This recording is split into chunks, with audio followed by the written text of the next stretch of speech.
નમસ્કાર ખેડૂત મિત્રો, ક્યુરેટિવ માઇક્રોપ્સ પ્રાઇવેટ લિમિટેડ કંપની વતી હું દિલીપ કોથળી આપનું સ્વાગત કરું છું.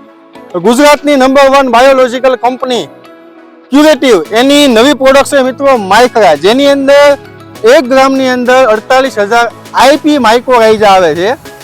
એનું રિઝલ્ટ જોવા માટે આજે અમે આવ્યા છીએ તિથવા ગામની અંદર, તાલુકો વાંકાનેર, જિલ્લો મોરબી. ત્યાંના ખેડૂત છે. આખું નામ આપો તમારું. બાકરોલી ગુલામ મોહિઉદ્દીન અલીભાઈ.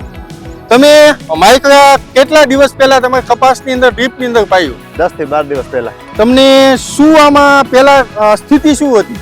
એમાં છોડ પીળા પડતા હતા, છોડ ફૂંકાતા હતા, ગ્રોથ નતો. તે ગ્રોથ થઈ ગયો, કપાસ લીલો થઈ ગયો, છોડ ફૂંકાવાના બંધ થઈ ગયા.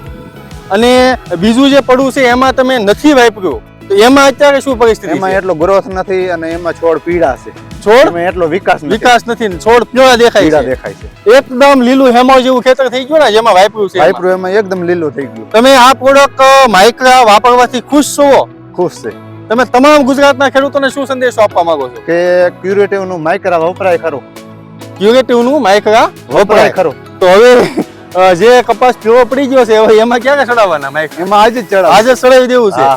તો ખેડૂત મિત્રો, તમે પણ જોઈ શકો છો રિઝલ્ટ, પરિણામ કે માઇક્રાનું રિઝલ્ટ કેવું છે. જે તંતુમૂળનો અઢળક વિકાસ કરે છે, વિકાસ કરીને પૂરેપૂરો ખોરાક છોડ સુધી પહોંચાડે છે. છોડ પીળો પડતો હોય તો બંધ થઈ જાય, વધુ ખોરાક જમીનમાંથી લઈ શકે અને ચયાપચયની ક્રિયા દ્વારા વધુમાં વધુ છોડ સશક્ત અને મજબૂત બની શકે. તો તમે પણ માઇક્રા પ્રોડક્ટનો ઉપયોગ કરો. ખૂબ ખૂબ ધન્યવાદ.